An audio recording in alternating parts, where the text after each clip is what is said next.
Hello everyone. Today we're gonna be Oh my gosh, I already messed it up and we're not even 10 seconds into the video. Alright, let's try it again. Hello everyone, it's Lit. Today I'm gonna be explaining one of the most controversial characters when it comes to scaling, that being the man himself, Issei Hyoudou.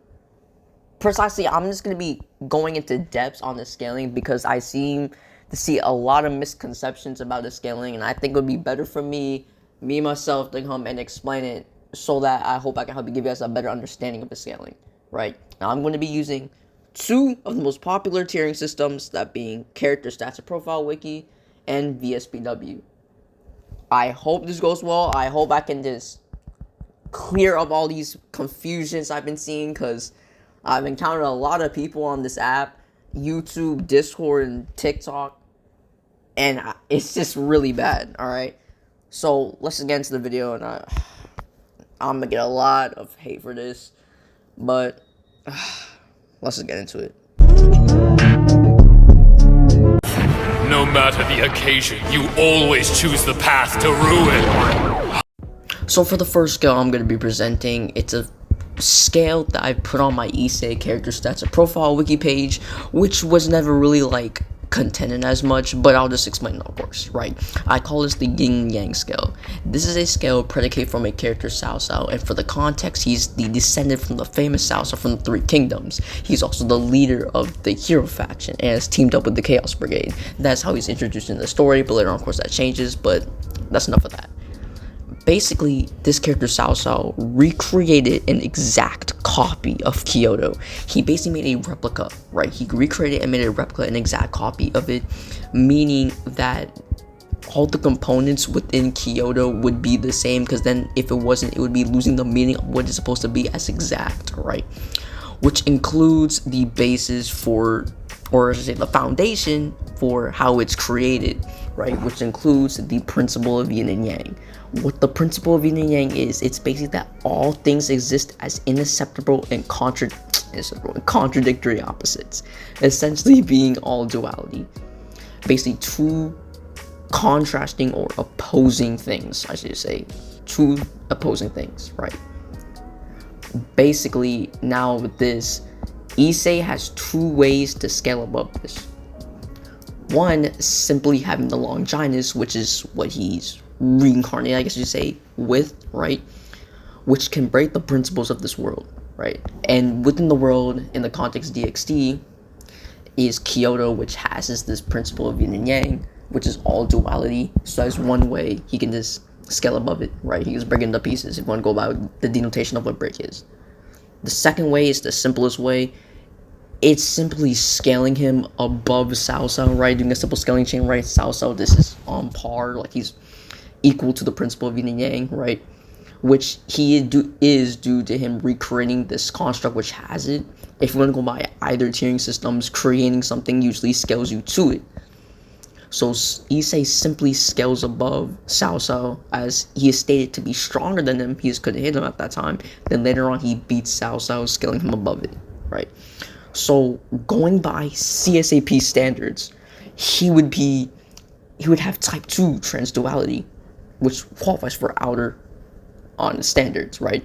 It would be outer versal, beyond dimensionality. It's beyond dimensionality because it's beyond the duality of dimensionality and not dimensionality. I can go into an in-depth scale on like why that isn't a duality, why it is a duality itself, but mainly it is a duality simply because it is mutually exclusive and jointly exhaustive, right? The mutually exclusive part is the part you need to focus more on, because that is what duality follows, is what we call a true dichotomy, and simply no member of A is a member of B, which that not is supposed to signify that. That's the simplest way I can explain it, right?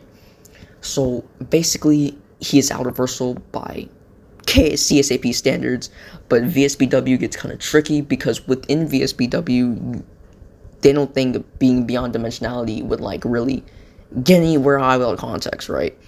So exactly how would this scale fit into their standards? Because I'm not going to go get the like the old definition of VSPW, I'll use the new one, because if I'm going by the older one, it would also be outer versatile. So let's say we're using the new one.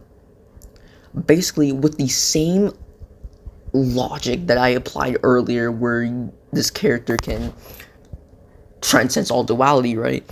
Basically, you can apply the same notion here with the same mutually exclusive part, and just apply the Aleph system as a duality, or in simple terms, dimensions, right? You can make a duality such as an Aleph 2 amount of dimensions and not Aleph 2 amount of dimensions, which seems ratty at first, but going by its description of what Aleph systems are, they're not really anything that goes against it being a duality itself. So you can apply the same line of reasoning on here and just say that Issei would just be outer versatile going by that.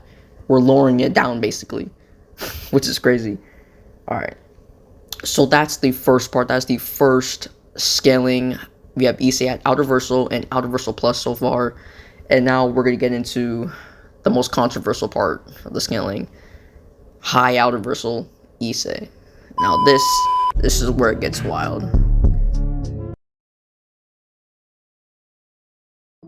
Now, here we go. This is the part where I'm most nervous about in terms of like, hey, I would get, right? This is the scale, specifically higher Issei, and specifically this scale that I'm most known for my characters as a profile wiki page, which some people do not like me for.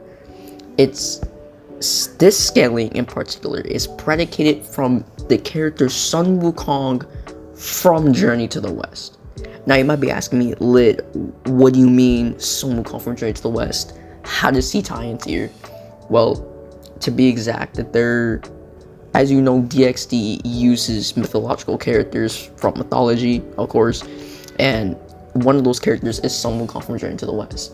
Now, what makes this Sun Wukong so much different from the other iterations of Sun Wukong that you have seen, excluding Journey to the West Wukong, is that this Wukong is verbatim stated to be the Sun Wukong from Journey to the West. Now, since this is a more in-depth video, I'll give more consistency simply for the sake of this video. He's also noted to be the protagonist from Journey to the West, backing up the previous statement of Wukong being the same one from Journey to the West, and it's also backed up by him achieving Buddhahood, which is him achieving the title of Victorious Fighting Buddha, which is a title he has achieved off of the completion of the events from Journey to the West, and then ascending off to Buddhahood, which is also the highest point in like Chinese mythology and stuff like that, right, for Buddhism. Now, with all this information, there's all this evidence that we have been presented and that we have been given, right, we can infer that this is the same Wukong from Journey to the West, right, who's also achieved Buddhahood, who's also the protagonist. So now we can apply feats from this Wukong from Journey to the West onto this one in DxD. And before I see any comments and stuff on this talking about, oh, well, how do we know all the feats from Journey to the West are just in DxD? Well, first off, I would love to see your basis to why you think it isn't in the first place off of the adequate evidence that has been presented to you already, right? Two, it's just implied, it would just be implied that these feats and statements would be in DxD, right? Because we already have all this evidence showing that this is most likely the Wukong from Journey to the West, right? So if you can't even debunk that evidence, I don't think you should be asking yourself or the other people for more proof on if the feats and statements are in the verse. You see what I'm trying to say here? And implication is just a conclusion reached drawn from something that's not specifically stated. So basically, with all the evidence, the reasonable evidence that's presented, we can then imply that these feats from Journey to the West Wukong would apply to this one. I know they're quite literally the same being, right? I've already provided that. That's enough information that's needed. So now that we got that part out of the way, the most annoying part too. How does Wukong really actually play into this in terms of scaling? Well, first off, Wukong upon achieving Nirvana is something that transcends all duality, non-duality, binary, and non-binary, essentially giving Wukong type 3 transduality, aka known as plurality, and which is high outer by CSAP standards, because from what I can gather is that the plurality transcends type 2 transduality, basically in the same way that type 2 transduality transcends things like bound by duality and dimensionality. So think of that same transcendence to type 3 transduality, and that's basically what gets it to high universal. Simple enough, right? But the question is, how does that go into VSBW? Like I said, you can apply the same line of reason I did for the what's called the yin and yang scale, where I said you can transcend out of 2 amount of dimensions and not out of 2 amount of dimensions, which you can extend all the way up to outer plus in every single aleph. However, there is another way you can get up there. It's simply scaling nirvana above the alephs without using duality. Basically, it's essentially a scale that gets it beyond set theory. However, I don't feel like doing that right now, so I'm gonna do a separate video if you guys want on that, and I'll just give a full in-depth explanation on why it does transcend set theory. But for right now, we'll go with the most simplest explanation on this, and we'll just stick with that for the explanation of VSBW. So you can already tell that it's pretty easy to get in high honor on CSAP, a bit harder on VSBW due to them weakening their tiering system, but it's still fine. So I hope I just gave like a decent enough explanation to why Issei reaches these standards and why there's these misconceptions. Shouldn't have been misconceptions in the first place, right? I think like it's a very interesting topic to attack, but I think I have substantiated enough for the claims I made. Of course, you're gonna see the evidence on this video, of course, so I'm not just making a baseless claim.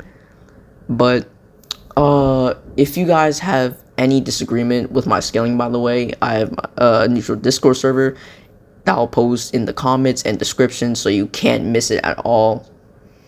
So yeah, that's basically how I just put that there. So if you have any contention with it, then there you go. So this is basically the conclusion. That's pretty obvious as like the video before this, right? So basically, Issei reaches the high outer versal ranges in both VSBW and CSAP. Outer versal due to transcending all duality, right? Type 2 transduality, which is outer versal on CSAP, and of course I explained why it reached outer versal and outer versal plus on VSBW.